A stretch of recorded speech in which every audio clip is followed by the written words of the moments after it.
ઓમ. શ્રીમદ રાજચંદ્ર જ્ઞાન મંદિર, રાજકોટ, તારીખ 23 મે 2017.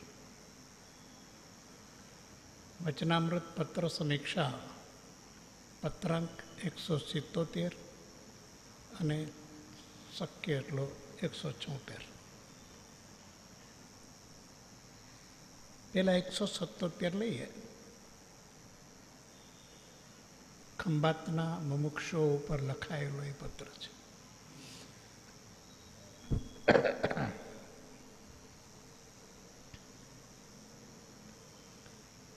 કૃપાળુદેવે પત્રો કેવી રીતે વાંચતા હશે? એને લખ્યું, તમારું પત્ર મળ્યું, મનન કર્યું. આપણે કૃપાળુદેવના પત્રો મનન કરવાનું આપણને ફાવતું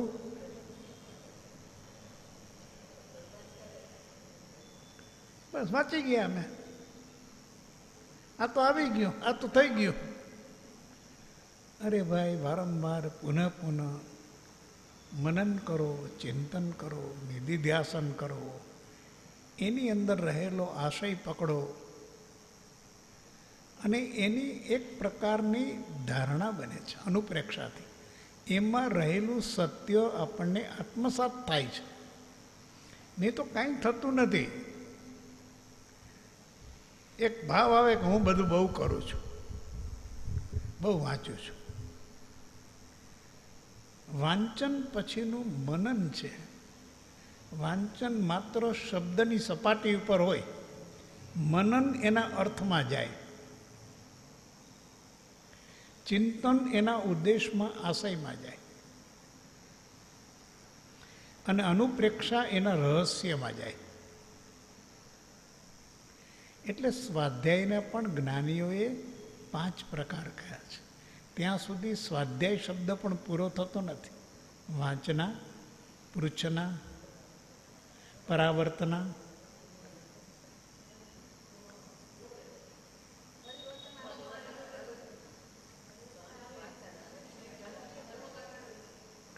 પછી આવે છેલ્લે લોકકથા, વિનિમય. તો એના આખા ક્રમ છે. કૃપાળુદેવ કહે છે, તમારા પત્રનું મનન કર્યું. એ કહે છે, તમારા પત્રો વગેરે અત્યારે તો અમે બંધનરૂપ માન્યા છે. ચિત્તની અવસ્થા એવી છે કે કોઈ પર વિષય તરફ પણ લક્ષ્ય જતું નથી. અમે બંધનરૂપ માન્યા છે. બંધન સમાધિને બંધન, અમારી એકાગ્રતાને બંધન, અમારું જે ધ્યાનની ધારા છે એને બંધન. કારણ કે જે વાત અત્યારે પ્રગટ કરવી નથી, કેમ કે અમારી એવી બાહ્ય દશા નથી. ઉદય વિપરીત વર્તે છે અને તમારા પ્રશ્નો અને પત્રોના કારણે એવી વાત પ્રગટ કરવી પડે છે જે અમને પોષણ થાય એમ નથી. એટલે તમને તો અત્યારે એટલું જ જણાવીએ છીએ.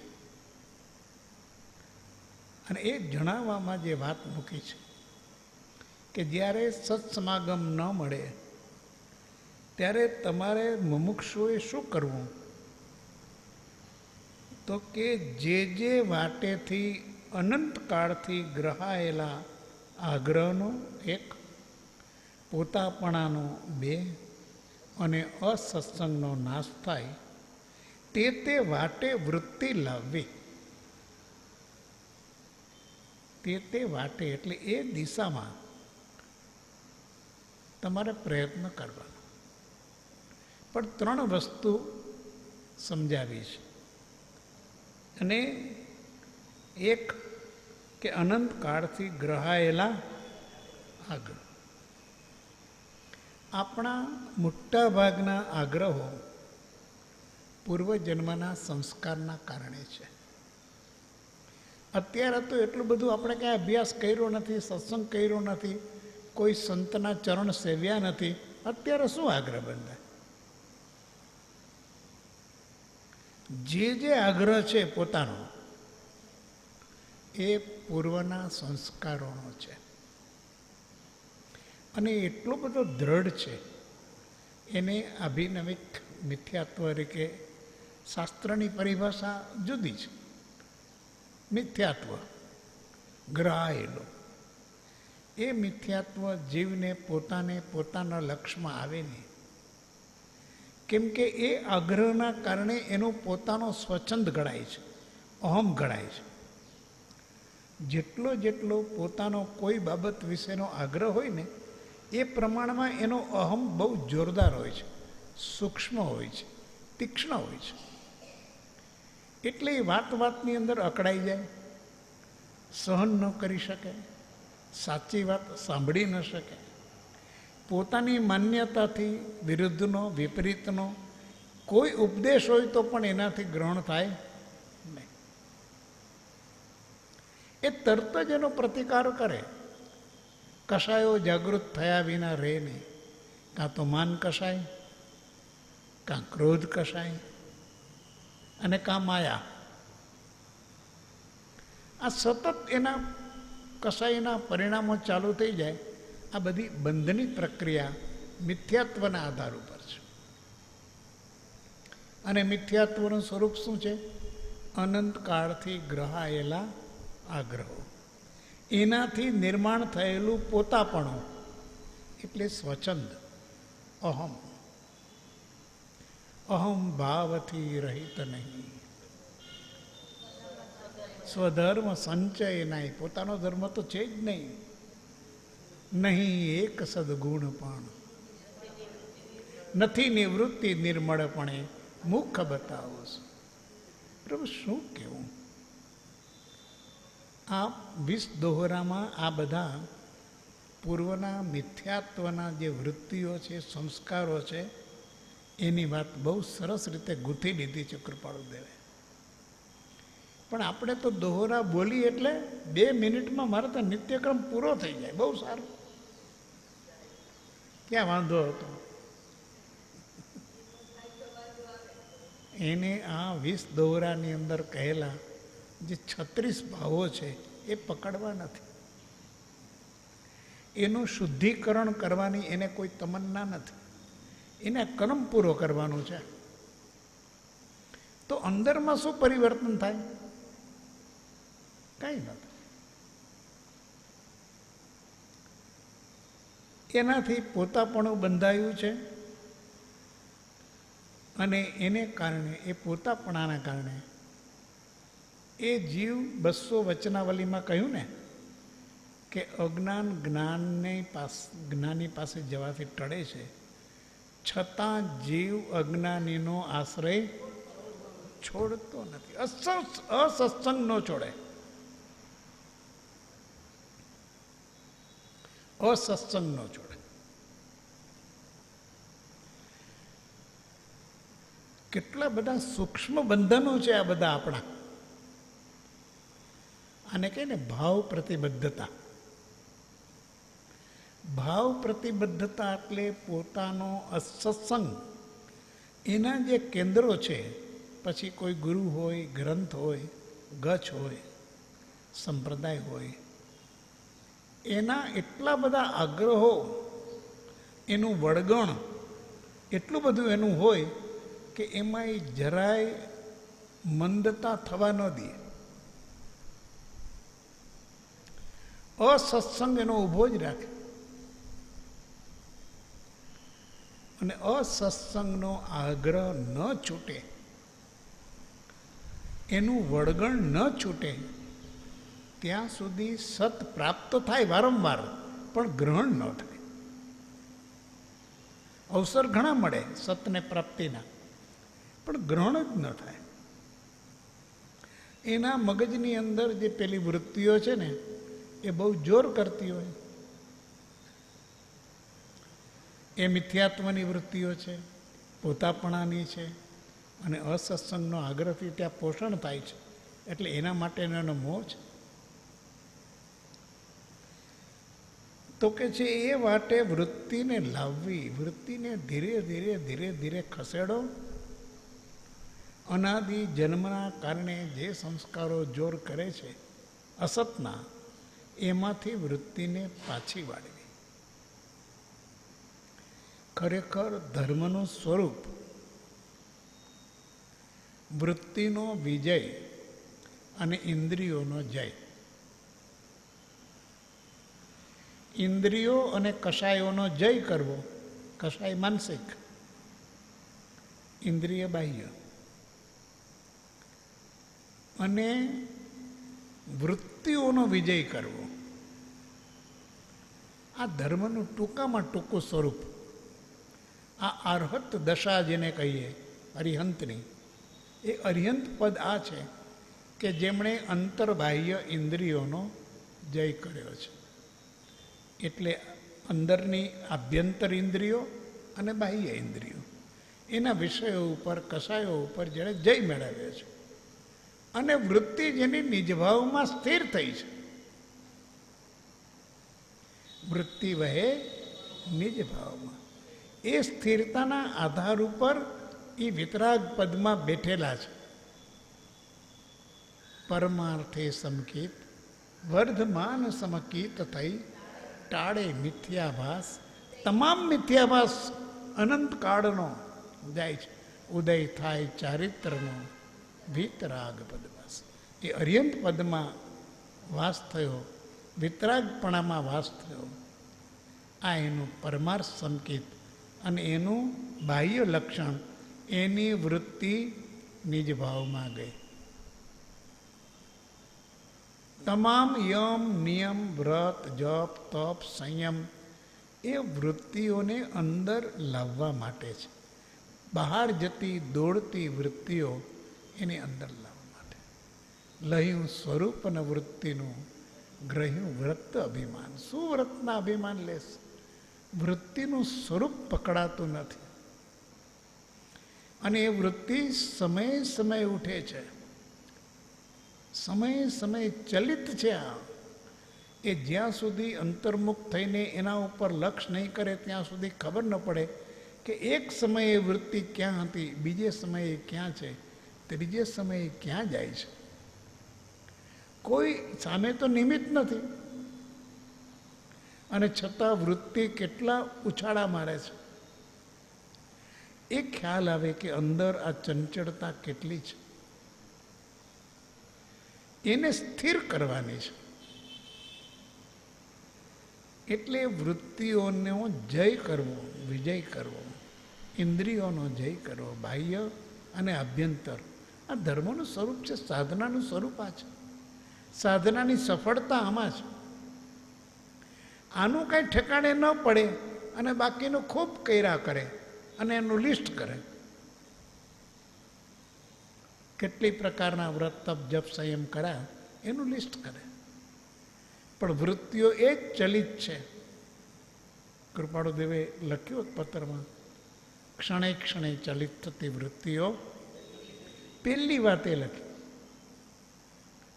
પહેલું એ લખ્યું કે આ નથી જોઈતી. આ જ બહારના જગત તરફ લઈ જાય છે, જીવને ભમાવે છે.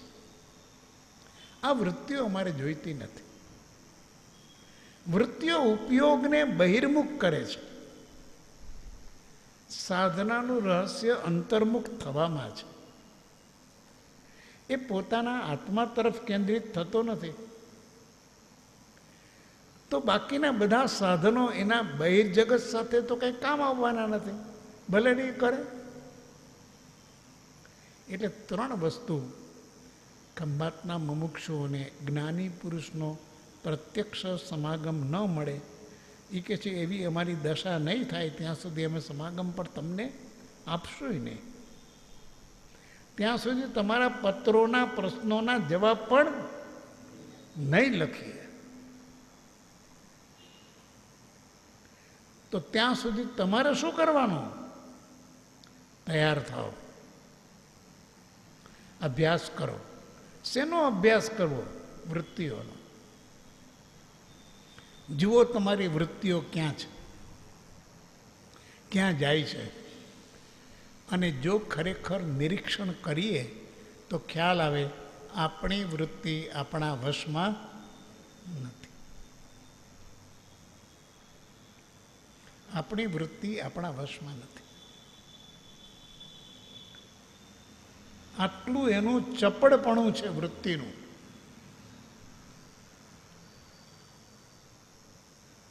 એ જ ચિંતન રાખવાથી અને પરભવનો દ્રઢ વિશ્વાસ રાખવાથી કેટલેક અંશે તેમાં જય પમાશે. ચોક્કસ વાર લાગશે, કઠિન છે, સાધના કઠિન છે. આ સાધનાનું સ્વરૂપ છે. પણ ચિંતન સતત એનું જ રાખો, વૃત્તિઓને વશમાં લેવાનું અને પરભવનો દ્રઢ વિશ્વાસ રાખો. ક્યાં આવ્યું અહીંયા પરભવ? ગત ભવના કારણે આ દશા છે. ગત ભવોના કારણે આ વર્તમાન અવસ્થા છે. અને આ ભવની અંદર જો ન કર્યું તો પરભવમાં એ જ દશા રહેવાની છે. જો વૃત્તિઓને સંયમમાં ન લીધી તો જન્મો ગમે તેટલા જશે આવશે, એમાં કોઈ આત્મિક પુરુષાર્થ થવાની સંભાવના નથી. વૃત્તિઓમાં જ ભમતું ચિત્ત લઈને એ જ સંસ્કાર લઈને પરભવમાં જઈશું. પરભવમાં આ બધા સંસ્કારો સાથે આવે છે. બાકી પૌદ્ગલિક જગતનો તો એક પદાર્થ, એક સોય પણ સાથે આવતી નથી. પણ આમાંનું એક કંઈ રહી જતું નથી. આપણે કે થોડા અવગુણ્યા રહી જાય. સંપત્તિ દીકરાને આપીને જાય છે, આપણે અવગુણ દીકરાને આપીએ છીએ કે હું બહુ કંજૂસ હતો અને કંજૂસાઈ હું તને આપું છું. હું બહુ ક્રોધી હતો તો ક્રોધ મારા દીકરાને બહુને આપીને જાઉં છું. એક કંઈ અવગુણનો ક્યાંય વારસો કોઈએ વિલ કર્યું એ બને છે. સંપત્તિના વિલ થાય, અવગુણના દોષના વિલ થતા નથી. એ તો ભેગું જ લઈ જવું પડે છે, તારી ઈચ્છા હોય કે ન હોય. અને ઓલામાં ઈચ્છા હોય તો પણ એક સોય પણ સાથે આવતી. ક્રમ સમજી લઈએ. પરભવમાં દ્રઢ વિશ્વાસ રાખજો કે સાથે શું આવશે. અને પરભવ છે જ. જ્યાં સુધી દેહથી મુક્તિ થઈ નથી ત્યાં સુધી પરભવ વિદ્યમાન છે જ. આ ભવ વણભવ છે નહીં. એ જ તર્ક અનુકૂળ વિચારતા પામી ગયા આત્મધર્મનું મૂળ. કૃપાળુ દેવની તો એક એક પદ, એક એક રચના તમને કંઈક ને કંઈક અનુસંધાન આપ્યા જ કરે. અને વાત સ્પષ્ટ રહીએ, ક્યાંય ગરબડ ન થાય, ક્યાંય અસ્પષ્ટતા ન થાય, ક્યાંય ગોટાળો ન થાય, ચોક્કસતા રહીએ. તો કેટલેક અંશે તેમાં, કેમ કે કેટલેક અંશે શું કામ લખ્યું? આ જાતે કરવાનો છે. અત્યારે આમાં આપણને સત્પુરુષનો સહાયતા મળે એમ નથી. પણ તો પણ સત્પુરુષના આશીર્વાદ છે કે જો આ ઈચ્છાથી મુમુક્ષુ સાધના કરે તો જય થાય, મેળવે, જય પામે. પત્રાંક 176. જીવનમુક્ત સૌભાગ્ય મૂર્તિ સૌભાગભાઈ. કેવો સારા શબ્દો મૂક્યો. સૌભાગભાઈ કેવા? જીવન મુક્ત. અને આ એનું પરમ સૌભાગ્ય છે. એટલે સૌભાગ્ય મૂર્તિ, પરમ સૌભાગ્ય પ્રાપ્ત થયું છે તમને કે આ જીવનમાં તમે જીવન મુક્ત છો. એકેય પરભવની વૃત્તિ તમને સતાવતી નથી. અને આ બાકીના બધા જીવોને હજી પરભવની વૃત્તિમાંથી મુક્ત થયા નથી. એટલે પરભવની વૃત્તિ છે એના જોરને કારણે પોતાપણું પણ એટલું જ છે, સ્વચ્છંદ અહમ. અને અસત્સંગનો આગ્રહ પણ એટલો જ છે. એકવાર જો આપ કહ્યું ને પરભવનો દ્રઢ નિશ્ચય રાખજો. જો પરભવ તમે અહીંયા આપણે અત્યારે સાફ સફાઈ કરીને ગયા હોય તો જીવન મુક્ત બનીને આવતા ભવની અંદર સાધનાની શરૂઆત થાય. બંધથી ન થાય, મુક્તપણાથી સાધનાની શરૂઆત થાય. આજે તો પૂર્વના સંસ્કારોનું બંધપણું એટલું બધું છે. એક પત્રમાં કૃપાળુદેવે લખ્યું છે, કારણ આપ્યા છે. એમાં એક કારણ પહેલું આપ્યું છે, પૂર્વનું અનારાધકપણું. 422. જીવને કેમ આ કંઈક સફળ થતું નથી? આટલો બધો માર્ગ મળ્યો છે, કેમ થતું નથી? પહેલું કારણ પૂર્વનું અનારાધકપણું. મોટામાં મોટી પોતાની યોગ્યતાની ખામી કે આ જીવ પૂર્વે આરાધન કરીને આવ્યો નથી. બધી જ વૃત્તિઓ ભેગી લઈને આવ્યો છે. બધા સંસ્કારો, બધી જ માન્યતાઓ, બધા મત અને બધા આગ્રહો ભેગું લઈને આવ્યો છે. તો આ જન્મની અંદર ને આ કાળની અંદર હવે એને માટે આ બધી વસ્તુ કઠિન થઈ ગઈ છે. આ પૂર્વનું આરાધકપણું, અનારાધકપણું એ ટાળવું હોય તો આ જન્મમાં એટલો પ્રયત્ન કરીએ તો આવતા ભવમાં પૂર્વનું આરાધકપણું તો લાગશે, એનો લાભ તો મળશે. તો મરવું તો આરાધક થઈને મરવું.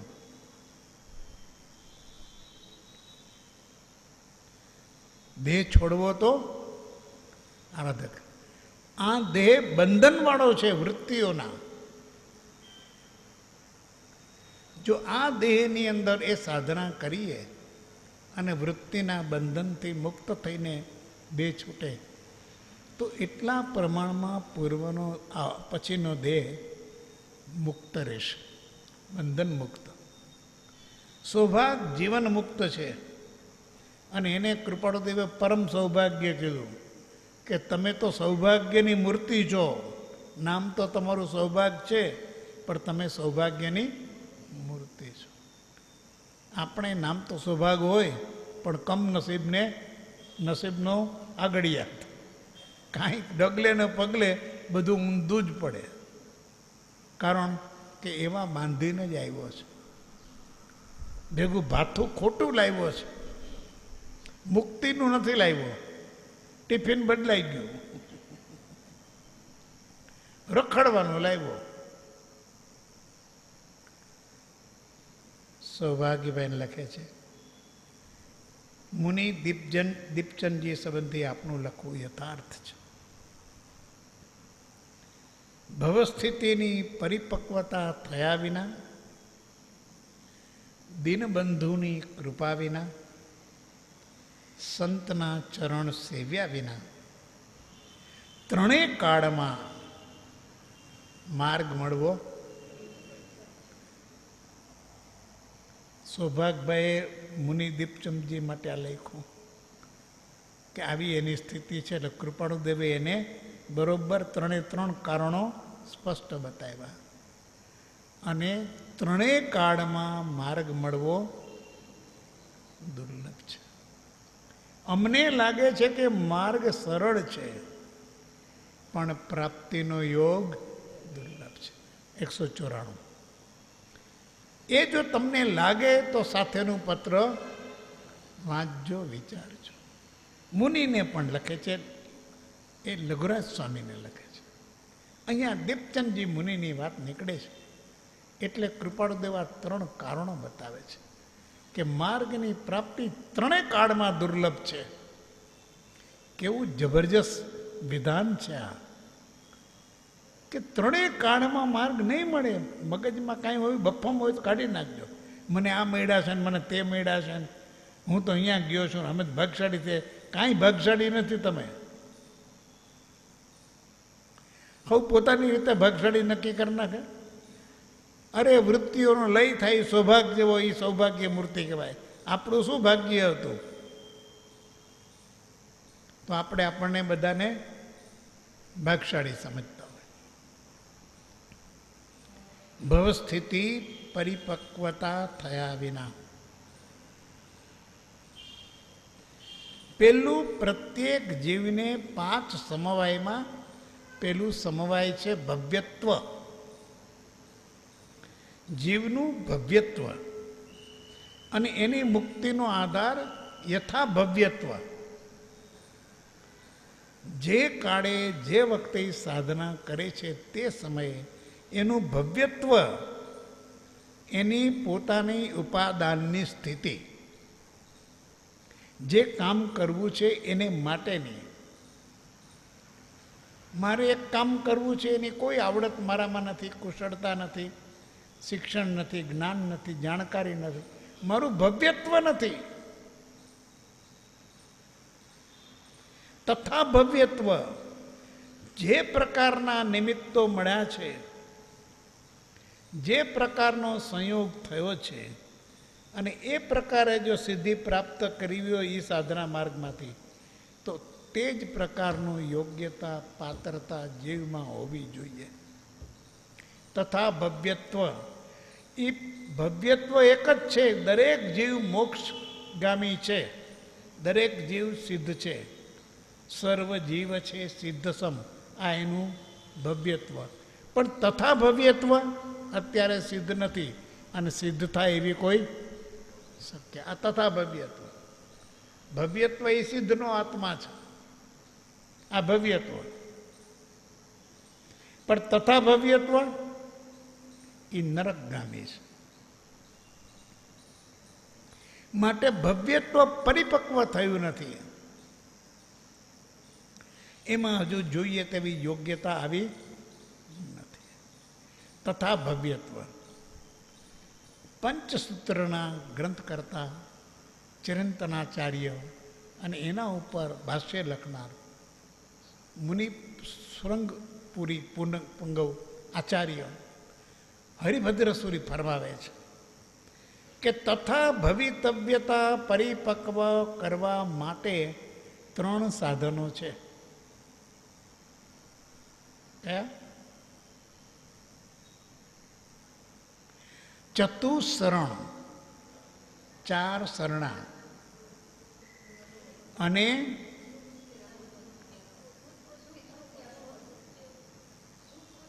એ પછી દુષ્કૃતની ગરહા અને નિંદા.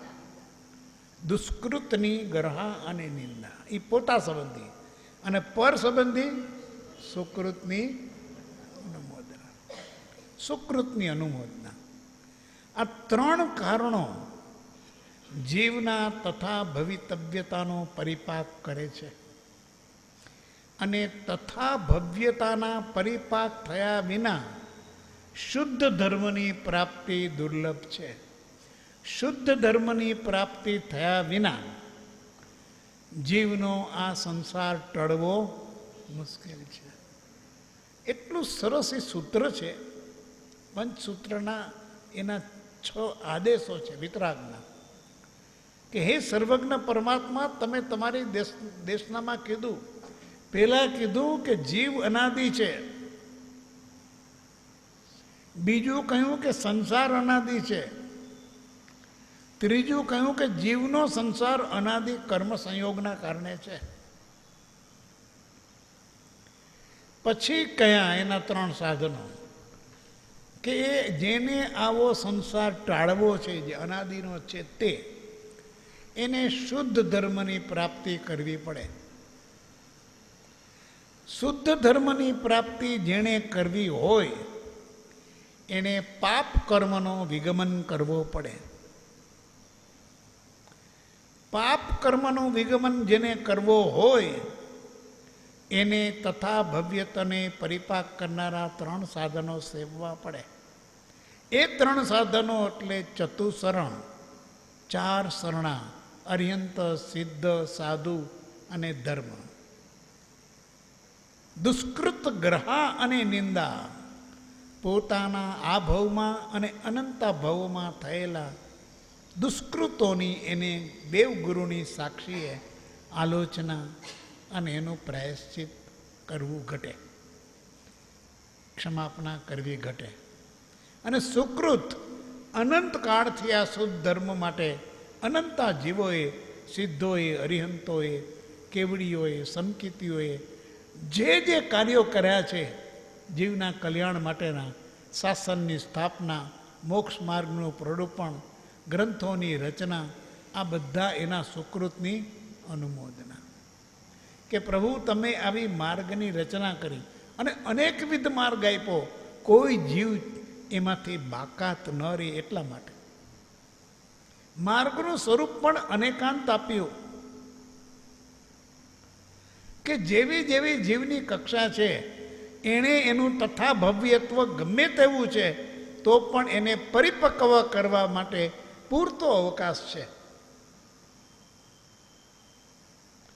રોહિણીઓ ચોર હોય તો પણ એ સદગતિ મેળવી શકે, એવો ગોસાળો હોય તો પણ એ પ્રગતિનું પામી શકે છે. ભગવાનનું આ શાસન છે. સર્વ જીવને એના ગંતવ્ય સ્થાન ઉપર પહોંચાડવા માટે રસ્તાઓ છે. હોઈ શકે મારો જુદો, તમારો જુદો, સાધનાનું સ્વરૂપ જુદું હોય, પણ તથા ભવ્યત્વ તો મારું ને તમારું સિદ્ધત્વનું હોવું જ જોઈએ. એ ઉપાદાન વિના સિદ્ધત્વની પ્રાપ્તિ ન થાય. કેવો માર્ગની કેટલી વિશેષતા, કુશળતા મૂકી છે પરમાત્માએ. એમણે કહ્યું કે આ તથા ભવ્યત્વ અત્યારે જગતના જીવોએ પોતાનું પરિપક્વ કરવું જોઈએ. આપણે એટલા બધા કાચા છે, ઘડાયેલા, અધૂરા છીએ, અપૂર્ણ છીએ અને કેટલેક અંશે વિપરીત છીએ. સર્વપ્રથમ આપણે આપણા ઉપાદાનને સવડું કરવું પડશે. અને એમાં સૌથી મોટો દોષ છે કે પાપના બંધનો ઘણા છે, પાપ વૃત્તિઓ ઘણી છે. એટલે ટૂંકામાં ઘણીવાર જ્ઞાનીઓ કહે કે ધર્મ પછી કરજે, પેલા પાપથી પાછો વળ.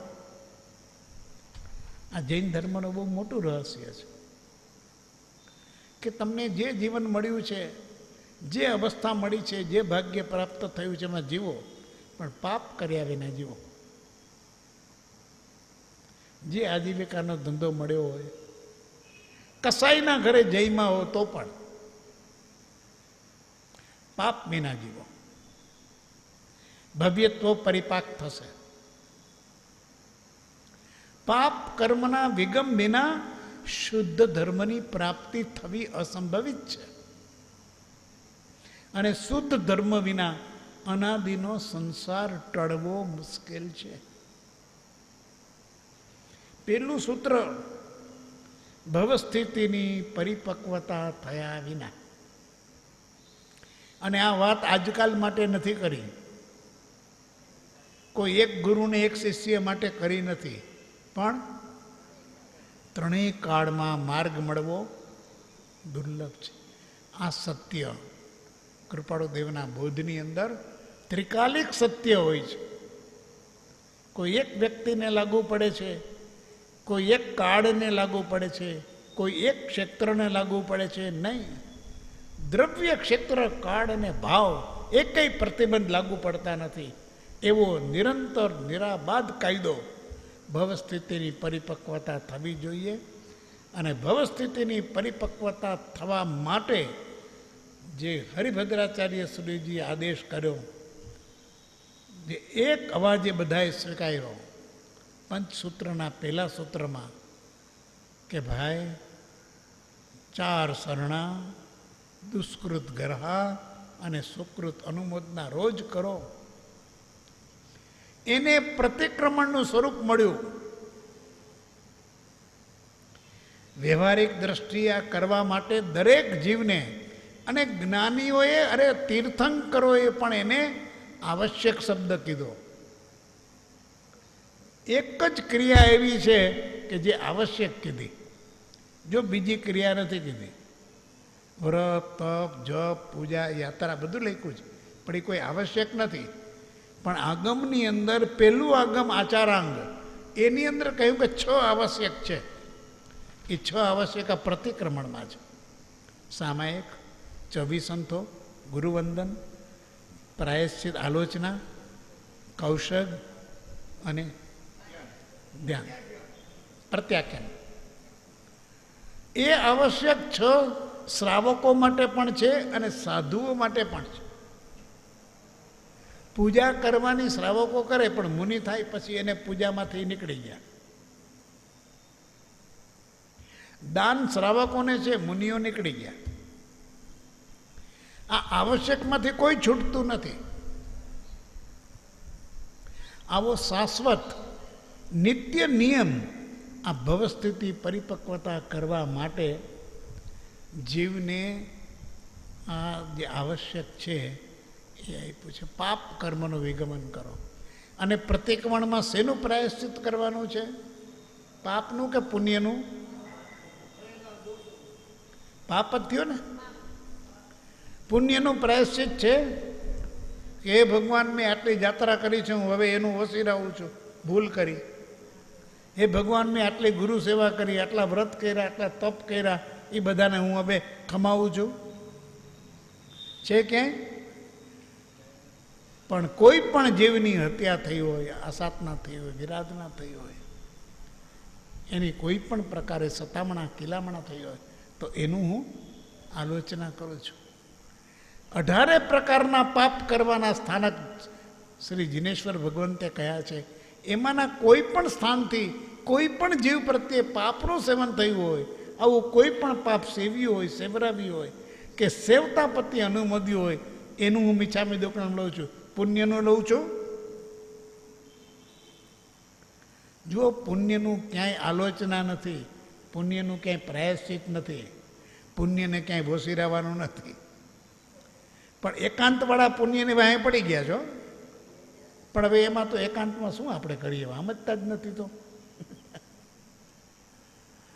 તો અહીંયા કે છે પ્રાયશ્ચિત અમે પાપનું હોય. અરે, નવકાર મંત્રના જાપ કરો. 14 પૂર્વનો સાર, કોઈ પણ 24 હોય, અનંત 24 ગઈ, કોણે બનાવ્યો છે કંઈ ખબર નથી, શાશ્વત છે અને 24 સુધી રહેશે.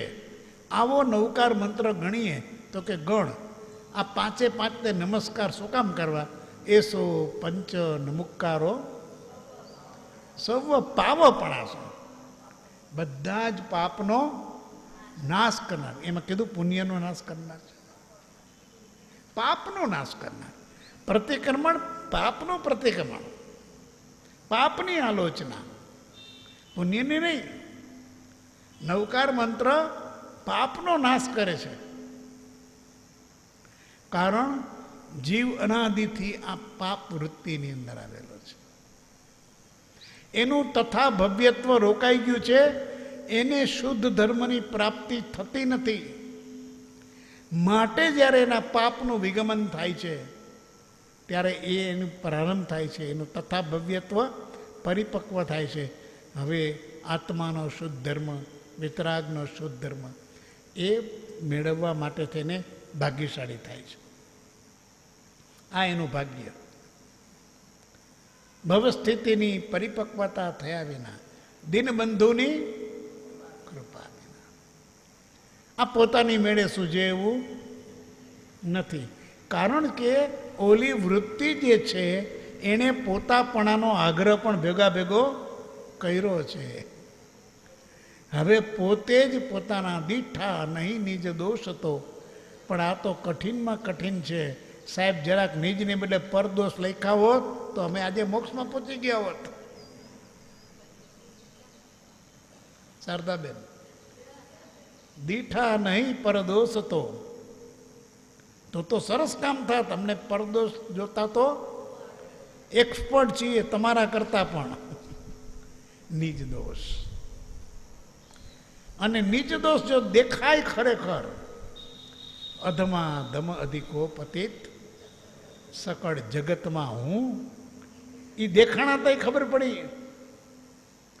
એ નિશ્ચય આવ્યા વિના સાધન કરશે. આ સાહેબ, બધાય સાધન છે ધર્મના, બધાય હાથ વગા છે, મોઢે છે, કંઠસ્થ છે. એમાં પરીક્ષા લઈએ તો એમાં પૂરા માર્ક મળે, પણ સાધન કરશે શું?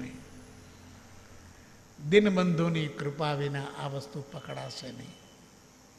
કેવળ કરુણા મૂર્તિ છો, દીનબંધુ દીનનાથ. તમારો પ્રભુ કૃપા નિષ્કારણ કરુણા અમાપ છે અને સંતના ચરણ સેવ્યા વિના. સંતના ચરણ, સાચા પુરુષોની આજ્ઞાનું આરાધન, એના બોધનું અનુસરણ, એના પ્રત્યેની સાચી ભક્તિ, એની ઉપાસના, એને કહેલા માર્ગની, આ બધું ચરણ સેવન છે. ચરણ સેવન એટલે એ પુરુષની જે ઈચ્છાઓ છે, એમણે જે આપણને નિષ્કારણ હેતુ આપણા કલ્યાણ માટે જે વાતો કીધી છે, તે વાતોમાં શ્રદ્ધા ભક્તિ રાખી અને એનું પ્રમાણિકતાપૂર્વક પાલન કરવું, આચરણ કરવું. આ સંતોના ચરણ સેવનની આ રીત છે. એના પગ દાબવા એ નથી, અને પગ એ સંત નથી. બરોબર છે ને? દેહ તે હું નથી અને હું તે દેહ નથી. અંદરનો ભાવ વિનયનો છે આપણો, એ ભાવ છે એ જ મહત્વનો છે. અને એની આજ્ઞાનો ભાવ ન હોય, એની ઈચ્છાની પૂર્તિનો ભાવ ન હોય, એક સત્પુરુષને રાજી રાખવામાં એની સર્વ ઈચ્છાઓ પર, તો ક્યાંય એમ કહ્યું કે વાહું દાબજે ને પગ દાબજે ને માથું દાબજે ને, ક્યાંય છે એની હાથ બધું ઊભું કરી દીધું ચારે બાજુ. અને ઓલો સમજાય મારે સેવાનું ભાગ્ય મળ્યું છે, અને ઓલો કેમ જાય મારે સેવાનું ભાગ્ય મળ્યું છે. અરે બધાય અભાગ્યા છો. જ્યાં સુધી એની આજ્ઞાનું પાલન નહીં થાય ત્યાં સુધી શું કરશું? તથા ભવ્યત્વ, મારું પરિપક્વ થવું જોઈએ, મારું ઉપાદાન પાવરફુલ થવું જોઈએ, અને મારું ઉપાદાન જેવું પૂર્ણ છે એવું પ્રગટ થવું જોઈએ. પૂર્ણ કેવું છે? સર્વજીવ છે, હું સિદ્ધ સમાન છું, હું સિદ્ધ સમાન છું. સહજાનંદી શુદ્ધ સ્વરૂપી અવિનાશી હું આત્મ. આ શ્રદ્ધાથી બોલવાનું, ગર્વથી નહીં, અભિમાનથી નહીં, પોતાની ઉપાદાનની શ્રદ્ધાથી કે પ્રભુ આવું મારું સ્વરૂપ છે. શુદ્ધ બુદ્ધ હું, મુક્ત નિરંજન, અવિનાશી હું આત્મ સ્વરૂપ. સોહમ સોહમ અવિનાશી હું આત્મ સ્વરૂપ. શુદ્ધમ બુદ્ધમ અવિનાશી હું આત્મ સ્વરૂપ. સોહમ સિદ્ધમ અવિનાશી હું આત્મ સ્વરૂપ. એવો શ્રદ્ધાનો ભાવ લાવે, આ પોતાની ઉપાદાનને પૂર્ણ કરવાની છે. આટલી વાત કરી છે. આ વિના ત્રણેય કાળમાં માર્ગ મળવો દુર્લભ છે. આ ત્રણ વાત, અને વાત કરી ત્રણેય કાળની. ત્રણ વાત વિના માર્ગ નહીં મળે. આજે નહીં મળે કાલ તો મળશે ને. ત્રણેય કાળમાં આ શાશ્વત વાણી કહેવાય, આ દિવ્ય વાણી છે. અત્યારે આપણે આટલું જરા વિચારીએ વિશેષ અવસરે.